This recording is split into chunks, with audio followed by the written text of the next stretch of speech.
Saeed understands your vehicle so well. Even the sound of the engine communicates to him. Oya, ẹ ṣáná sí.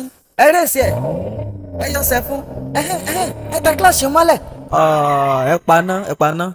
Mo ti mọ tí ń sọkọ̀ ẹ́. Saeed immediately swung into action. He fixed the car and restored it back to a good condition. Yet, you called him illiterate. Behold that clothing material you gave to Yasilifa. She cut it into pieces. She sewed it together as a tailor. Now you have a beautiful designed outfit. Yet you called that tailor an illiterate. My grandfather was a bricklayer. I was told he built 30% of the houses in our town, including story buildings, and these buildings are still standing to date. Did I just hear you say my grandfather is an illiterate? I believe we've heard about Alajoshomolu, who collected thrift contribution from many people for years, and he disbursed all this money without mistake. This is a man you called an illiterate. You see, I can go on and on to prove to you that the so-called illiterate are the ones who are solving problems in our society. To me, I think they are the real educated ones, because in my own opinion, I see education as the process we pass through in order to be equipped with a certain knowledge and information which would enable us to find solution to a particular problem.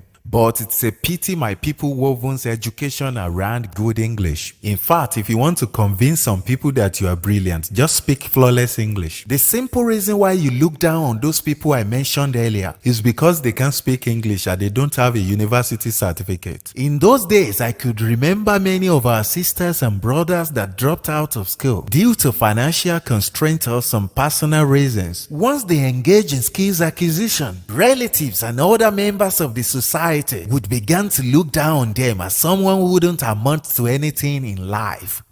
Ọmọ ìyá àbèjì mà ti rèé kọ́sẹ̀. Ǹjẹ́ ayé ọmọ yìí ò ti á bàjẹ́ báyìí? If you are part of the people that reasons this way, I think you need a brain surgery to realize that functional education is the main workforce that drives a society. Stop looking down on those people solving your problems and as well rendering essential services. You are the real illiterate here, because despite all your university's degrees, you remain functionless. I celebrate everyone out there that keep exhibiting their knowledge and skills. Tailor, carpenter, welder, bricklayer, mechanics, plumbers, painters, drivers, food vendors, traders, and every other artisans. You are indeed a force to be reckoned with. Believe me, without you, there is no society. Olodumare shall